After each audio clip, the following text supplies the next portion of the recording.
Bien, buenas tardes. Vamos a dar inicio a esta experiencia. Esta es nuestra última sesión en línea del curso de educación emocional en contextos de bimodalidad ofrecido por el IESAC. Tenemos entre nosotros hoy a la doctora Ruth Díaz Bello. La doctora Ruth pues tiene un currículum bastante amplio, solo insistir en que es educadora, con mención en orientación, tiene maestría en psicología social y doctorado en educación. De alguna manera es una fuente de inspiración para muchos en el área de la tecnología y la educación. Eh, ha sido catedrática ya jubilada de la Universidad Central de Venezuela y en la misma pues ejerció diversos cargos, tanto docentes como de gestión e investigación, fundamentalmente como directora de la Escuela de Educación y como gerente de currículum, para resumir, ¿no? Del vicerrectorado académico de la universidad. Ahora está en Puebla, en México, también ofreciendo sus servicios pedagógicos y pues toda su trayectoria docente que ahora nos las comparte.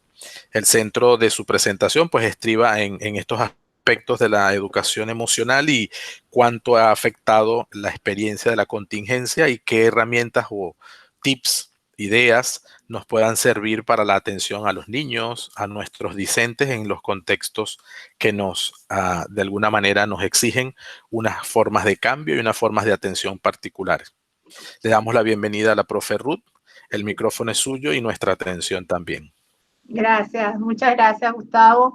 Gracias a las hermanas por esta invitación, por la actividad que realizan, que bueno, que Gustavo ha estado tan dedicado a hacer esta tarea que es tan importante porque realmente los educadores necesitamos tener siempre feedback, motivación, continuar formándonos porque es lo que nos permite mejorar y hacer nuestro trabajo cada vez mejor. Yo les voy a compartir una presentación. Vamos a ver, cualquier cosa me avisan si esto no se ve bien. Vamos a decirle compartir. No sé si la están viendo ahorita. Aún no. Debe estar cargándose. Te dice a ti cargar. Una vez que selecciones, selecciona y tiene que aparecer un cuadrito azul, le das seleccionar e inmediatamente empieza a cargar. Se te abre un cuadrito, una ventana nueva donde vas a seleccionar la pantalla compartida. Ok. Ahora sí, está cargando. Muy bien, ahora sí.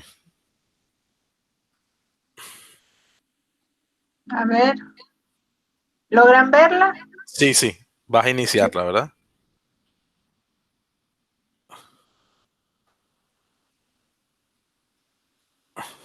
Ok, ven la Correcto. pantalla completa. Ok. Perfecto, sí. Bien, fíjense, un poco en la línea de lo que tú me habías sugerido que conversáramos hoy, Gustavo. Yo llamé esta presentación Las emociones, estrategia didáctica o desarrollo personal, porque realmente en el ámbito educativo hoy día las emociones aparecen como algo muy significativo. Entonces, era como un intento primero de colocar esto en contexto de cómo lo vamos a ver y a partir de allí, pues, discutir algunas posibilidades de trabajo en relación a las emociones. Bueno, lo primero es un poco contextualizar que la educación es un acto planificado que tiene que tener un sentido muy claro, porque si no en este mundo de incertidumbre nos podemos perder, y que hay objetivos claros para cada una de las actividades, los recursos utilizados, la evaluación realizada y el tiempo que se dispone para cada una de esas actividades.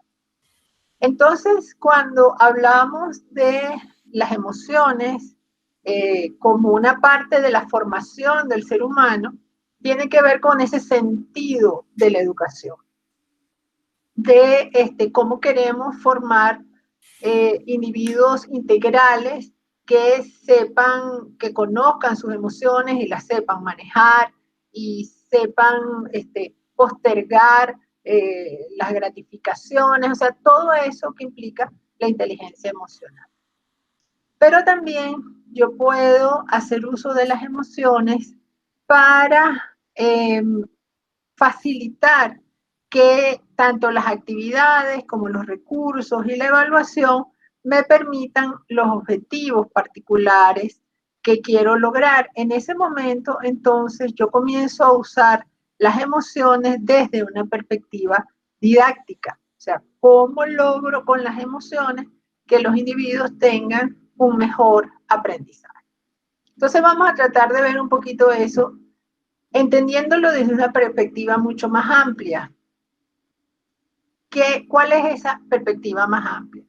Que bueno, que cuando nosotros los educadores estamos hoy día tratando de hacer o organizar nuestra planificación educativa, nuestros procesos educativos, vamos encontrando cada vez mayores aportes para comprender al ser humano y su proceso de aprendizaje.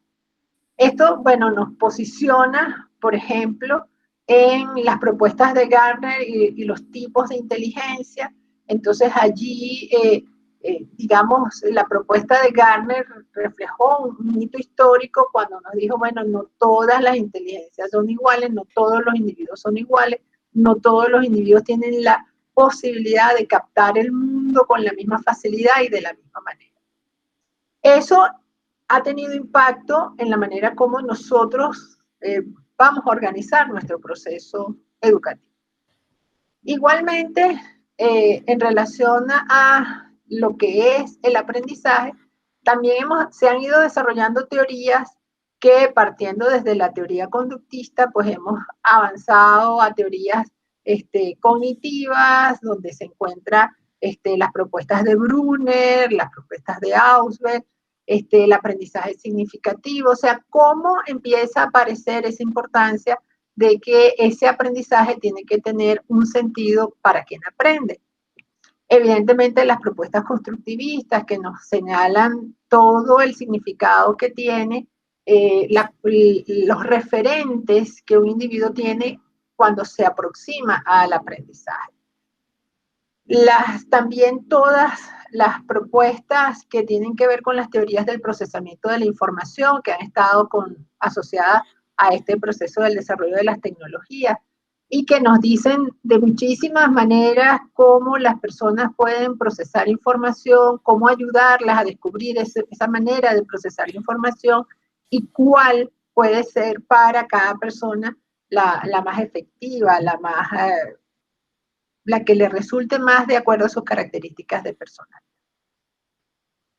De tal manera que lo que hemos ido avanzando en lo que nos va diciendo en todas estas teorías desde una perspectiva muy personal, el análisis que yo hago, es que definitivamente cada individuo es diferente, que es muy difícil pensar en hacer una planificación educativa que sea igual, homogénea, porque todos van a aprender de la misma manera.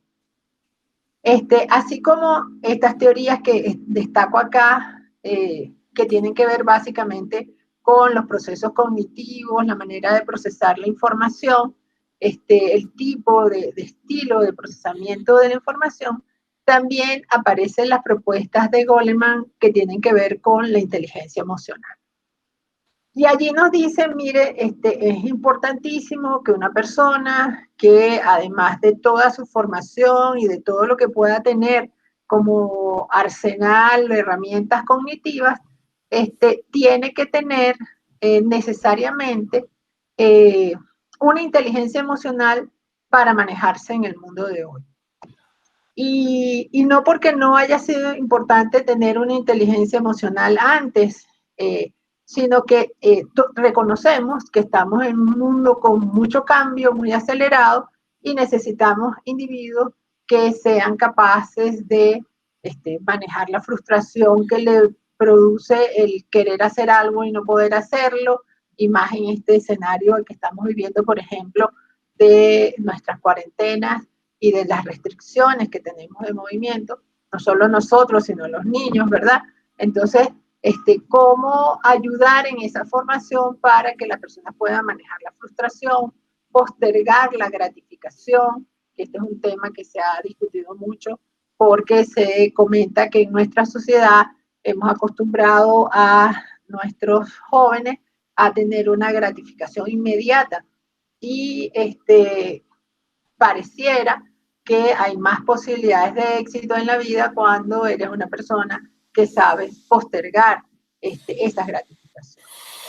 Evidentemente, pues la importancia de la tenacidad, la empatía, la expresión de las emociones, bueno, todo lo que está asociado a la inteligencia emocional. Lo cierto es que toda esta información nos va llegando a nosotros como educadores y tenemos que ver cómo sacamos provecho de cada una de estas cosas. Uno, para la formación de nuestros estudiantes y otra, sencillamente, para hacer más eficiente el proceso instruccional en el cual nos estamos comprometidos, ¿no?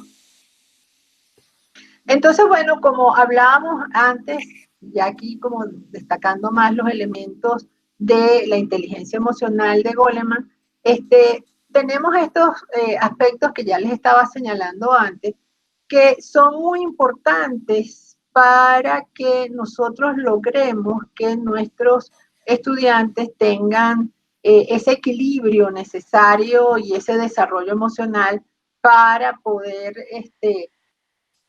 digamos, irse conformando como unos individuos integrales y con una formación integral.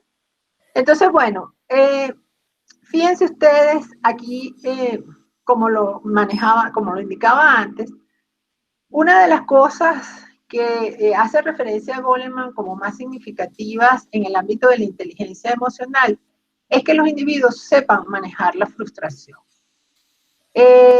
Nosotros en nuestra actividad docente vamos identificando aquellos momentos en los cuales nuestros estudiantes pueden sentirse frustrados. Y la idea es que nosotros le podamos dar herramientas para que en ese momento de frustración puedan manejarla y puedan avanzar y no quedarse o detenerse. ¿Por qué? Porque la emoción que les genera la frustración sencillamente les impide seguir avanzando. Cuando hablamos de esta área en el ámbito de las tecnologías, una de las cosas en las cuales debemos hacer mucho énfasis es que cuando vayamos a usar cualquier herramienta para actividades, sea para dar clases sincrónicas o sea para que el individuo continúe haciendo sus actividades de manera sincrónica, que nosotros podamos darles herramientas a los estudiantes para que en el momento en que sepamos que puedan tener una sensación de frustración, puedan manejar. Una de las más significativas para mí es el propio manejo de la tecnología. Tenemos que ser muy cuidadosos cuando hacemos uso de determinados recursos que se encuentran en la web o se encuentran en una plataforma, de darle a los estudiantes las instrucciones lo más claras posibles, lo más paso a paso que se pueda. De tal manera que el estudiante no se frustre porque quiso entrar a la plataforma y no pudo, o porque quiso guardar una tarea y no pudo, o la necesitó subir y no la pudo hacer. Entonces, cada uno de esos pasos que están asociados al trabajo con las plataformas, debemos asegurar que sea lo más fluido para nuestros estudiantes y también, déjenme destacar, para nuestros docentes, porque también el docente ya va trayendo una carga emocional importante con todo lo que está viviendo, con todos los cambios en los que se ha tenido que afrontar en estos tiempos y ayudarlos primero a que no se frustren y luego a que puedan manejar esa frustración de la mejor manera, es importante. Con el uso de las tecnologías, muy, muy significativo. Y luego, bueno, evidentemente con la propia realización de las actividades que se les asignan a los estudiantes. Una de las cosas que también ayudan a este proceso de manejar la frustración o evitar que los estudiantes sufran esa frustración es, así como le debemos dar instrucciones muy claras para el uso de la plataforma, es que le demos instrucciones muy claras para lo que tiene que ver con la realización de las actividades. Que le podamos dejar lo más claramente posible cuál es el paso 1, cuál es el paso 2, dónde se encuentran los recursos. Y en este sentido es bien importante hacer uso de lo que nos ofrece la tecnología, que es el hipertexto. Hoy día hacer un hipertexto es muy fácil, sea en Word, sea en la plataforma Moodle, sea en cualquier recurso. Siempre nos aparece una opción para establecer vínculos, de tal manera que si el estudiante va leyendo una instrucción y le dice, usted va a realizar la actividad 1, y entonces que esa actividad 1 sea un hipervínculo que el estudiante pueda dar clic e ir directamente a la actividad 1.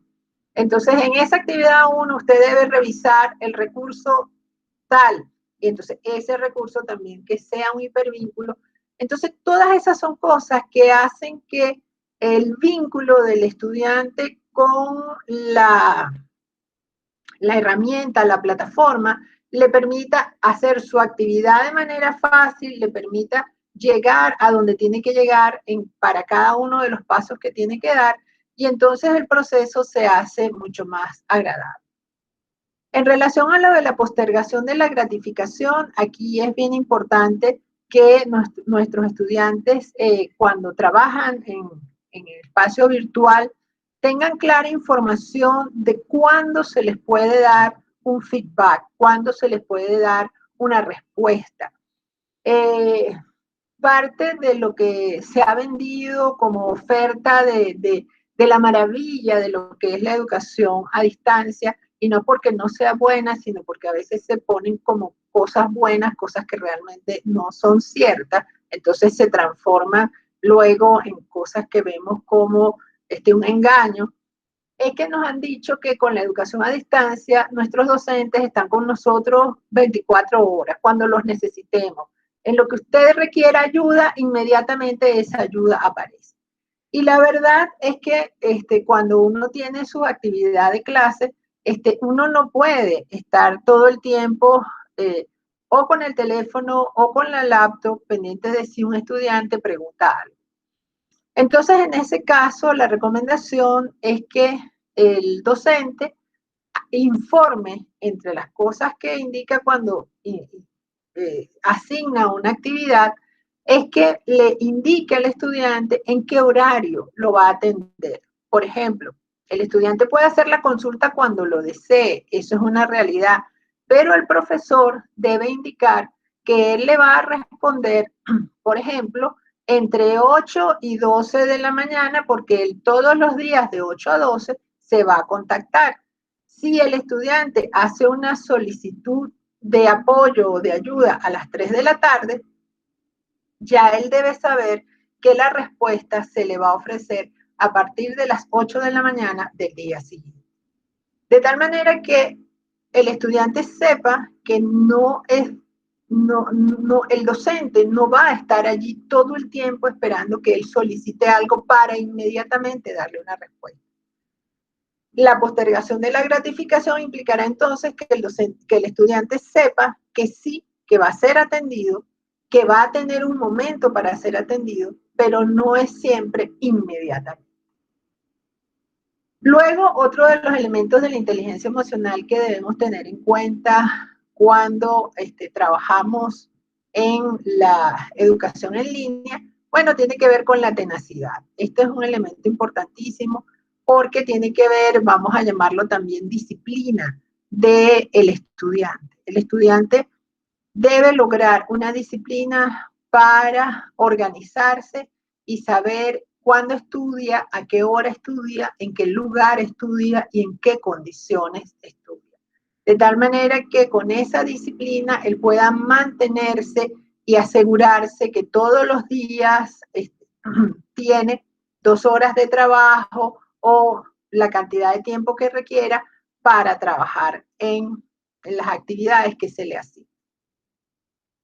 Esto es bien importante que el docente oriente al estudiante en ese proceso de organizarse en un contexto que para él es absolutamente nuevo. O sea, el estudiante no ha tenido el uso de estas herramientas para el estudio como lo ha tenido para hacer uso de ellas para la comunicación, para el disfrute, para el ocio, porque bueno, son herramientas básicamente que han sido usadas para eso.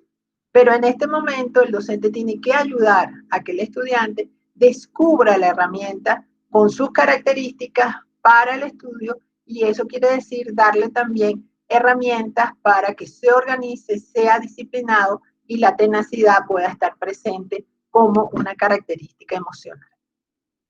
La parte de la empatía es importantísimo en el ámbito de la educación virtual, porque en los entornos virtuales esa empatía se siente por lo general cuando nos escriben, cuando se comunican con nosotros. A veces uno lee un mensaje y por la rapidez asume que ya la persona entendió que lo leyó, que uno lo leyó, que uno quedó satisfecho con la información y que todo está resuelto. Pero la verdad es que la otra persona solo sabe que leyeron lo que él envió. No tiene más información, no hay como en la actividad presencial una mirada, algo que le diga, un gesto que le diga que la información fue recibida y está bien. Entonces aquí el saber cómo se siente el otro es muy importante para estar pendiente de qué respuestas le tenemos que dar, qué información le tenemos que hacer llegar, a fin de que se sienta atendido, que sepa que están con él. Y eso enlaza perfectamente con la otra característica de la inteligencia emocional, que es la expresión de las emociones. Es importantísimo cuando escribimos, no solamente recibido, sino que le podamos decir a la otra persona algo que le refiera de emociones. El poder decirle a alguien, muchas gracias, que muchos cariños, te abrazo, ese tipo de cosas tienen mucho significado. O podemos hacer uso también de los emoticones, que los jóvenes lo usan muchísimo y que son muy importantes para hacerle llegar esa expresión de emociones y para que nosotros también aprendamos a expresar esas emociones. Evidentemente, el término de la comunicación eficiente, de la inteligencia emocional, es clave en un curso virtual. El poder informar realmente lo que queremos informar, en los términos exactos, que lo que digamos no permita dobles interpretaciones. A veces hay que escribir un poquito más, pero hay que asegurar que hemos expresado lo que queríamos expresar claramente. Eso es bien importante.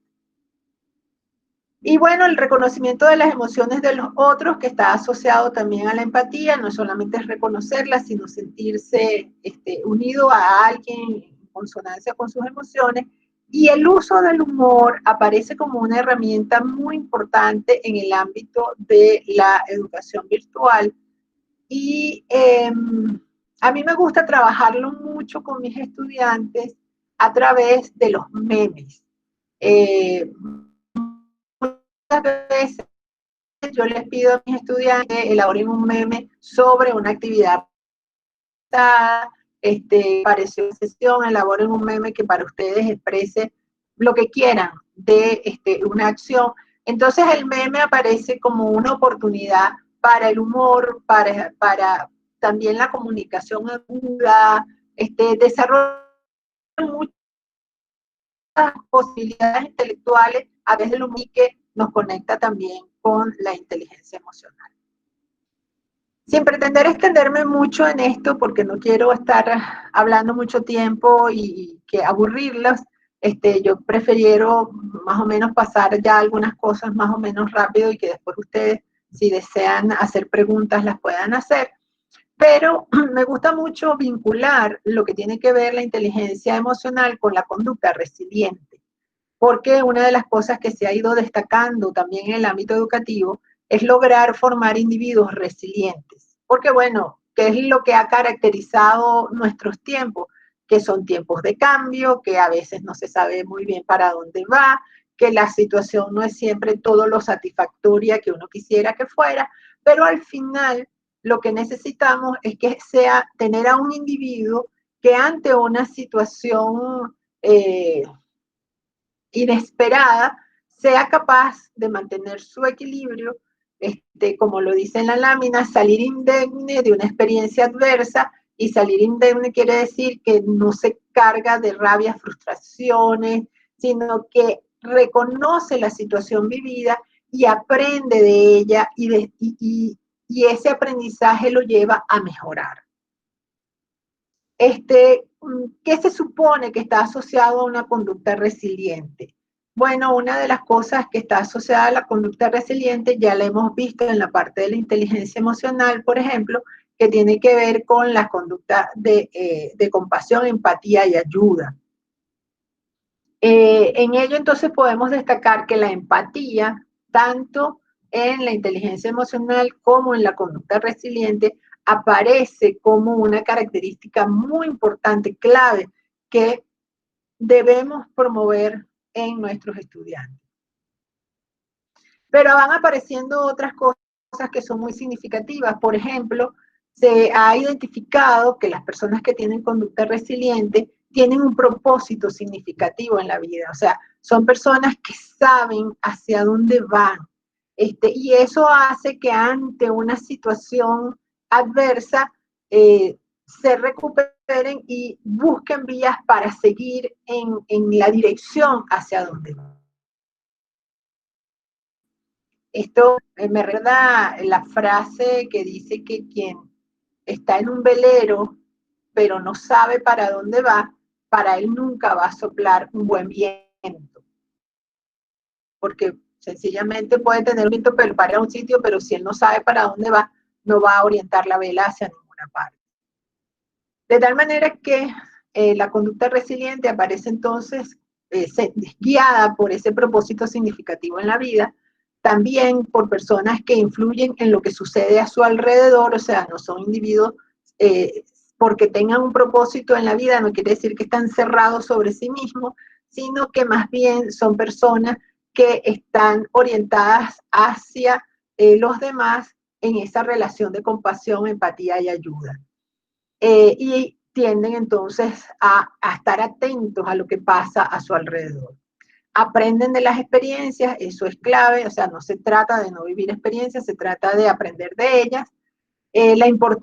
Destaca la importancia de la seguridad en sí mismo y la percepción positiva de sí mismo, esa percepción, ese convencimiento de que somos capaces de salir adelante, que pase lo que pase, esa persona siente que va a ser capaz de levantarse y seguir adelante. Eso es parte de lo que describe la conducta resiliente.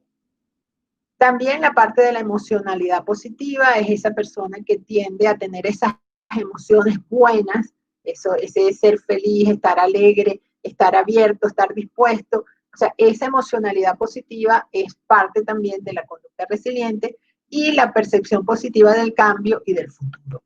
No ver el cambio como una cosa negativa, sino como algo que sencillamente está allí, que nos obliga a revisar lo que hacemos para seguir en pro de nuestros objetivos de vida.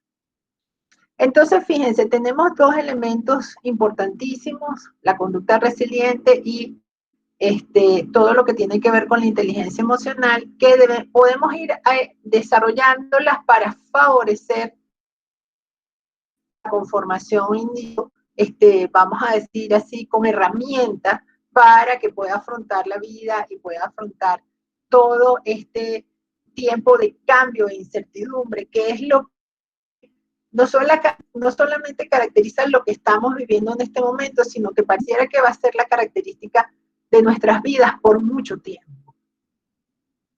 Y no solamente es la presencia de los cambios, sino es la presencia de los cambios de manera acelerada. O sea, parece que no hemos tenido tiempo de responder a una cosa cuando estamos sobre otra.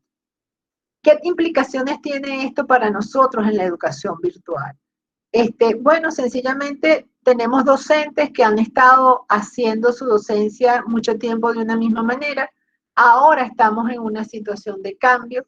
Esa situación de cambio genera incertidumbre y, digamos, posicionándonos desde una conducta resiliente, Lo que se requiere en este momento es que tengamos objetivos claros. Esos objetivos siempre van a ser, como docentes, lograr que nuestros estudiantes se formen como los ciudadanos que queremos que sean, con la calidad que queremos que tengan a nivel de los aprendizajes adquiridos. Entonces, tenemos sencillamente que revisar cuáles son los nuevos escenarios, seguir con nuestros objetivos para poder trabajar con una visión innovadora para alcanzar. Esto, como les había señalado al principio, tiene que ver con la parte de las emociones y cómo las trabajo para que el individuo sea un individuo con una formación integral, con una entereza para afrontar los cambios, las dificultades que le presenten en su vida, porque todos los vamos a tener en algún momento y lo que tenemos es que tener las herramientas para salir adelante. Pero además están los aportes de la neurociencia, que es un enfoque que a mí me parece que es bien interesante por todo lo que nos aporta a nosotros los docentes para pensar en cómo mejorar la manera como enseñamos y además ayudar a nuestros estudiantes a que descubran cómo aprenden y cómo pueden mejorar su experiencia de aprendizaje. De hecho, la neurociencia va teniendo como muchos nombres. Hay quienes hablan de la neurociencia educativa, hay quienes hablan de la neurodidáctica. O sea, al final es el interés que hay por todos los aportes que se están generando de este proceso de explorar el cerebro y cómo hay unas relaciones entre las cosas que suceden en el cerebro y lo que podemos promover en los procesos de enseñanza en nuestras aulas o a través de los entornos virtuales. Una de las cosas que aparece de manera destacada en la neurociencia, y por eso lo traigo a colación en este momento, es la importancia de la emoción en el aprendizaje. Los estudios de la neurociencia apuntan a que en la medida en que un individuo ama lo que hace, le gusta lo que hace, hay una emoción asociada a eso que hace para aprender, el aprendizaje es más es significativo, es un aprendizaje que dura más y que tiene más tiempo en las personas. Por eso destacan el valor del asombro, el valor de lo inesperado. O sea, no es la concepción del estudiante sentado en una clase esperando que sucedan cosas, sino es el estudiante que está viviendo experiencias que le llaman la atención, que le permiten tener expectativa, en la que él está esperando algún resultado y le permite la experiencia confirmarlo o no, o esto también se asocia a nivel de la educación virtual con la gamificación de la educación. ¿Por qué? Porque justamente el juego es una de las cosas que más divierte a un niño, que más genera expectativa en un niño. Entonces, el poder tener asociado a la actividad de enseñanza elementos propios de la gamificación pueden ser muy favorecedores en los procesos de aprendizaje. ¿Qué elementos de la gamificación de la educación? Por ejemplo, el logro de insignias, una cosa tan sencilla como que si el estudiante logra algo, se le entrega una insignia al que puede permitirle al niño sentir que está en una competencia, pero en una competencia sana, no es una competencia de acabar con el otro, sino de saber que en la medida que logra algo, va a recibir algo que él desea recibir, ¿no? Eso puede ser bien interesante de incorporarlo y de considerarlo, especialmente cuando estamos en los entornos virtuales. Todo lo que le permita al niño sentir que alguien está del otro lado, que está pendiente de lo que él hace, que le retribuye de alguna manera que está pendiente de él, va a ser algo positivo porque va a permitir que el niño se sienta más vinculado a la plataforma y evidentemente al deseo de seguir haciendo cosas, porque va a haber una interacción con él desde esas cosas que lo emocionan. En el marco de la neurociencia, más allá de lo estrictamente de la emoción, hay elementos destacados como la importancia de la actividad física y su relación con la atención, y la relación del descanso y la alimentación con el aprendizaje. Entonces, como educadores, pues nos corresponde estar pendientes de los aportes que puedan haber en esta área para ver en qué medida vamos tomando de los aportes de las diversas ciencias para lograr lo que nosotros queremos lograr. ¿Y qué es lo que nosotros queremos lograr?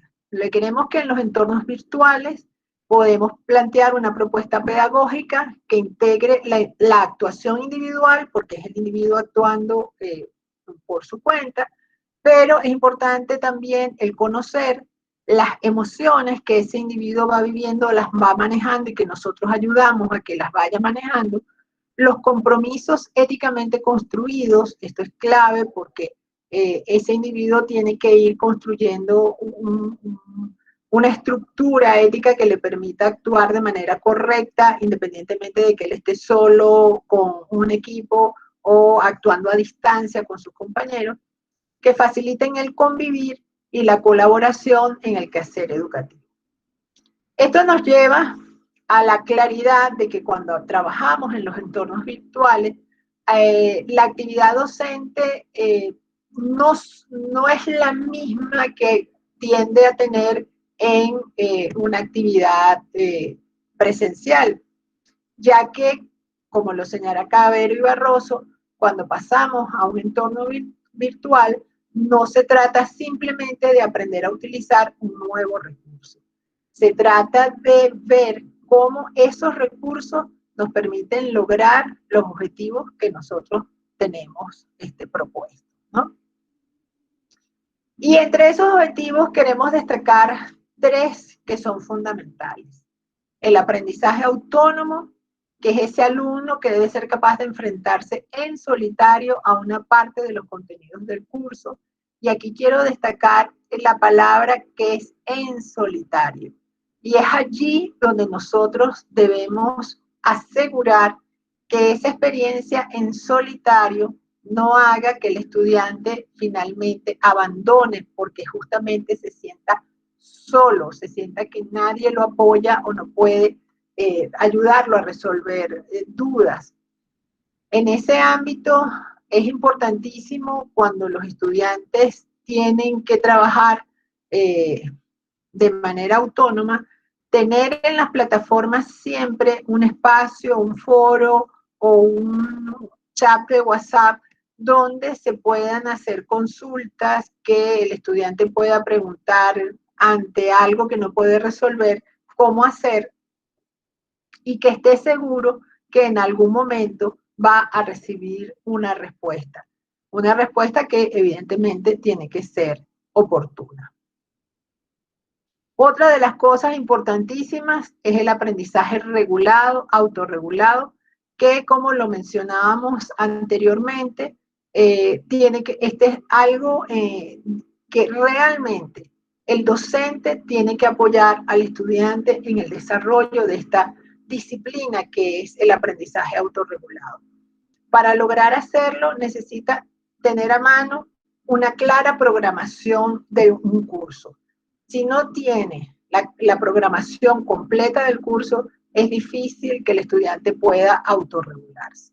Además de tener la programación, otra de las cosas que apoya muchísimo el aprendizaje autorregulado es que le demos a los estudiantes una buena guía autoinstruccional que le permita al estudiante saber su paso a paso o por lo menos tener una sugerencia de paso a paso. Quizás no es necesariamente con la que él se va a identificar o finalmente va a seguir, pero sabe que en algún momento puede revisar esa guía para asegurar que hizo todo lo que tenía que hacer, aunque no lo haya realizado en ese orden.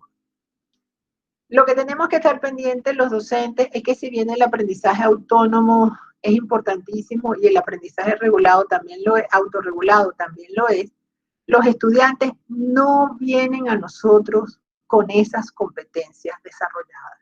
Entonces tenemos que ser nosotros los que les demos las herramientas para poder favorecer que el aprendizaje autónomo se dé y el aprendizaje autorregulado también.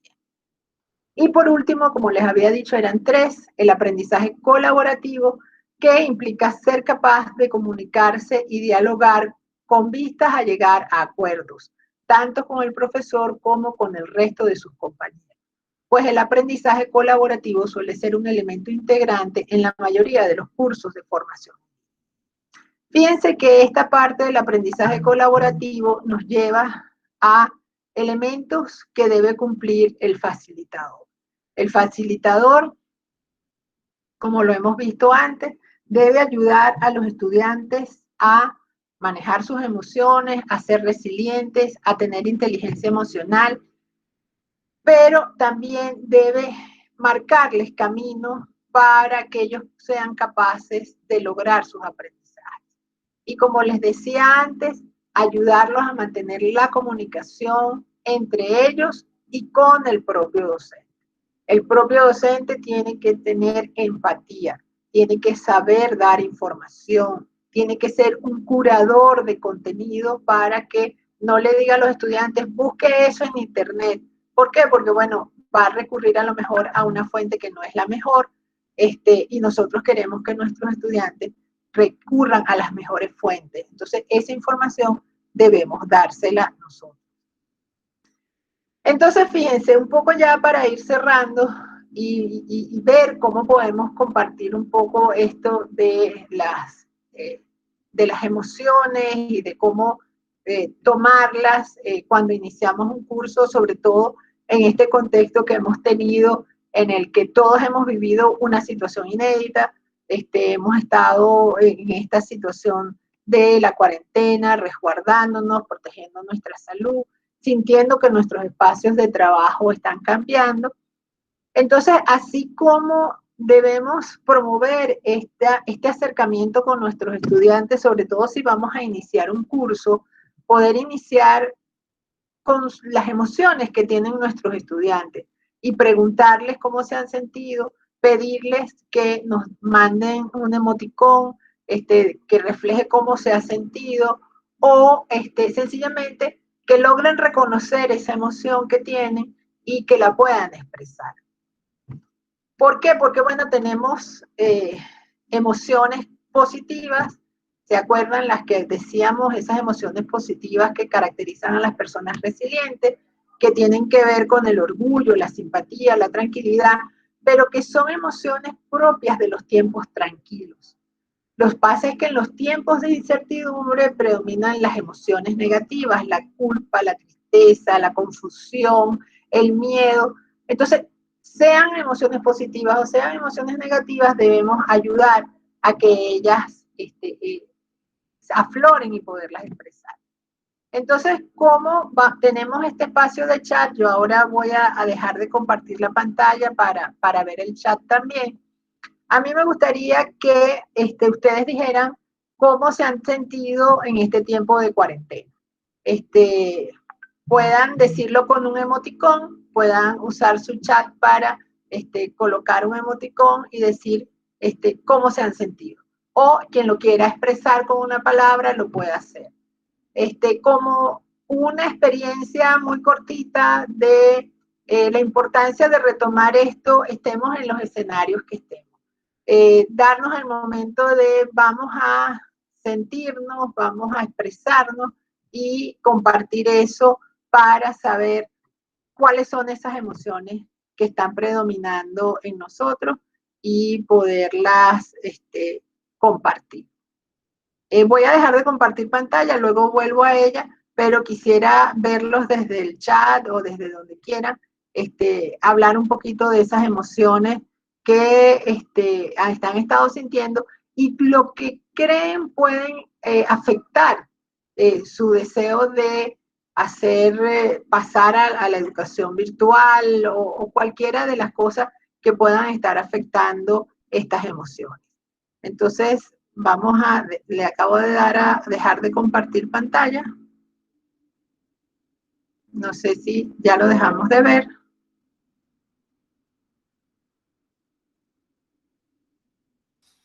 Sí, profe. Sí. Ajá.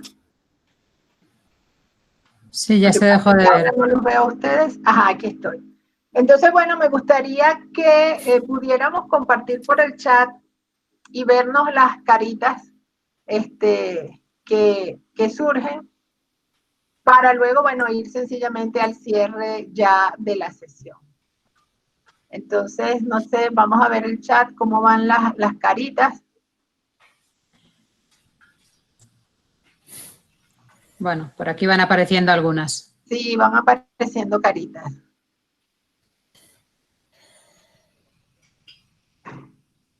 Bien.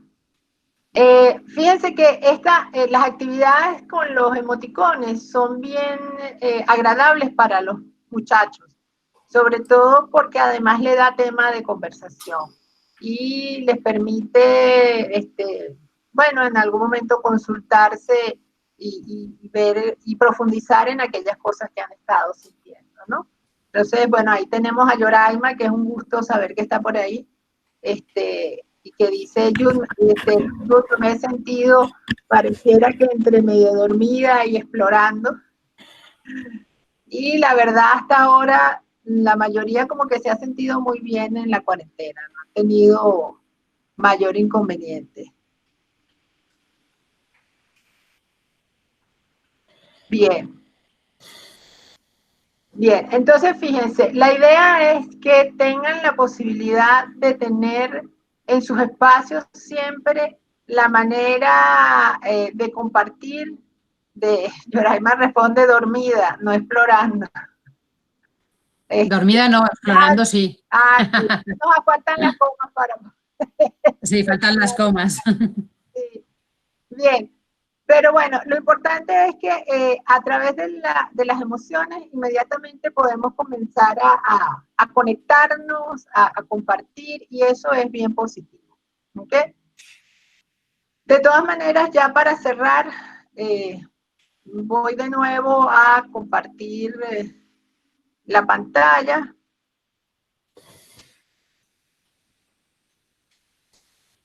Ajá, y sencillamente destacar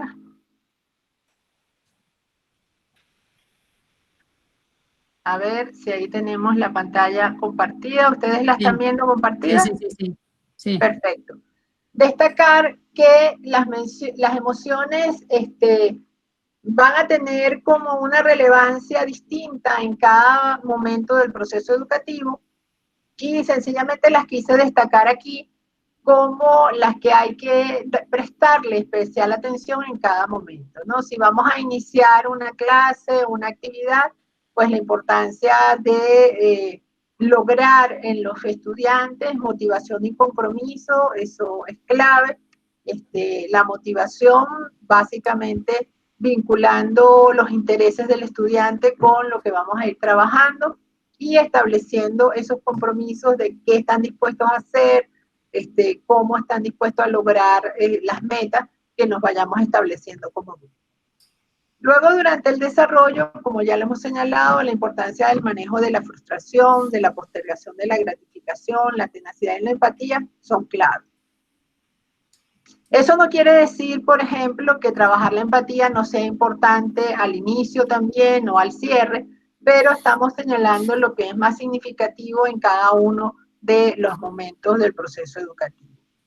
Y evidentemente al cierre siempre es muy importante lograr la expresión de las emociones para que sirvan un poco como proceso de autoevaluación, de cómo me he sentido, de qué experiencia he tenido, y también la comunicación eficiente, porque a través de esa comunicación eficiente podemos asegurar que el feedback que le demos a nuestros estudiantes o que nuestros estudiantes nos den a nosotros sea lo mejor posible. De tal manera que en cada momento del proceso educativo es importante estar pendiente de aquel proceso emocional que pudiera ser más significativo de acuerdo a lo que se está viviendo con nuestros estudiantes.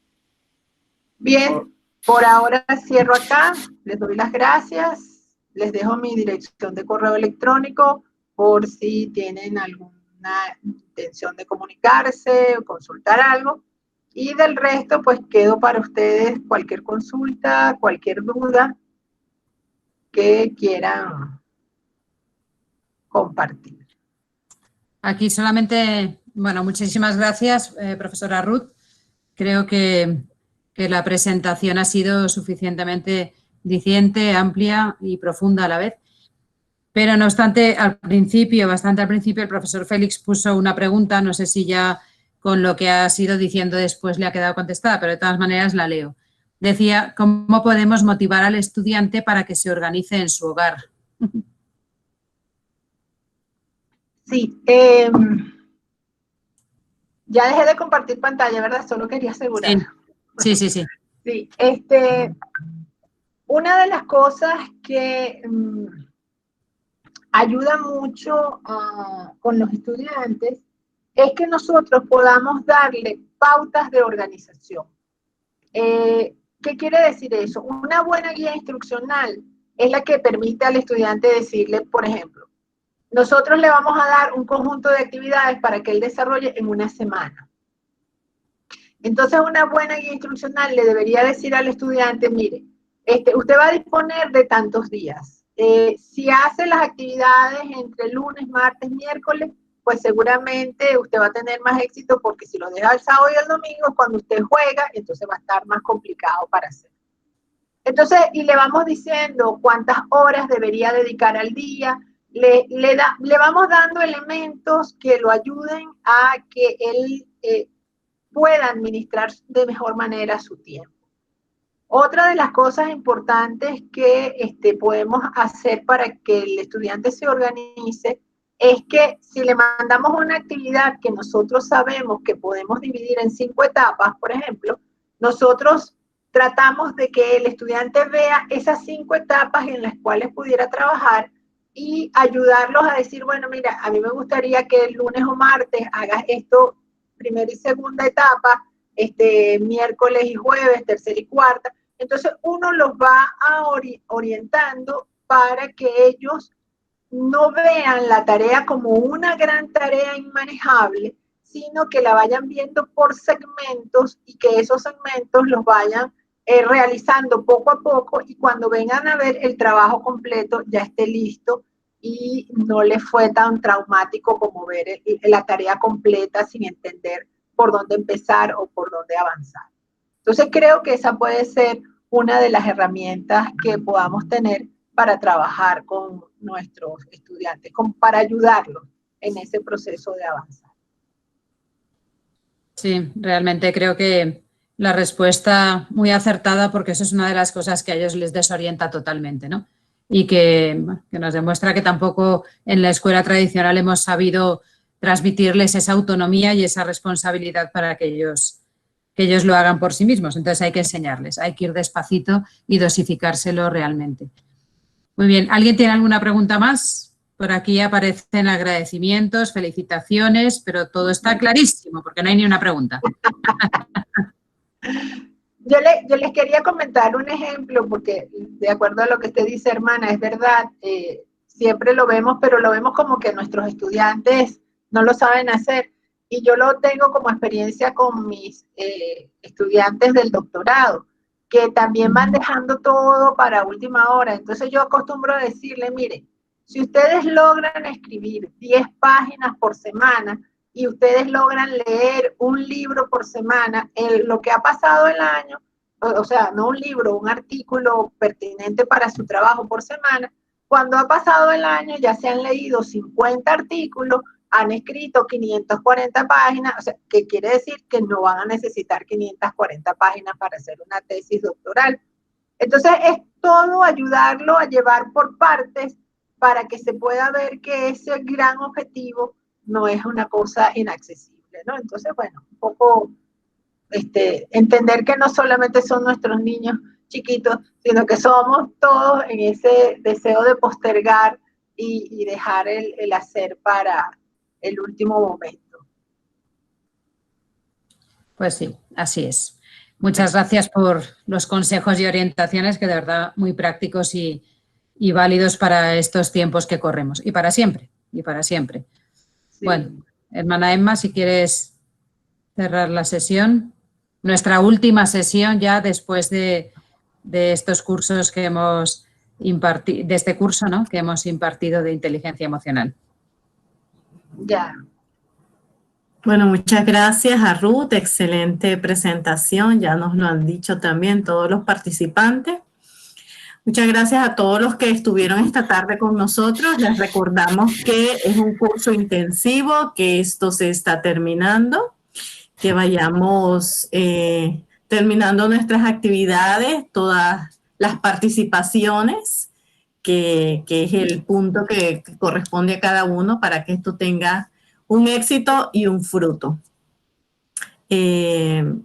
Bueno, con esto concluimos esta sesión. Les agradecemos a todos su participación. De aquí a una semana, no la próxima semana, la siguiente, tendremos el último curso intensivo de esta serie, al cual también los invitamos. Allí vamos a abordar sobre todo, tenemos como objetivo pues la educación de niños pequeños, ¿no? Nos vamos a centrar en eso, que tienen necesidades especiales y que también nos van a ocupar pues un curso intensivo que le vamos a dedicar en esa semana. Muchísimas gracias a todos, que tengan una feliz tarde, cuídense mucho y seguimos en contacto. Nos vemos en el aula virtual. Ya tienen allí todo para hacer las entregas pertinentes. Un abrazo para todos. Gracias por la invitación. Gracias Ruth, por tu aporte. Excelente. Hasta luego. Hasta luego.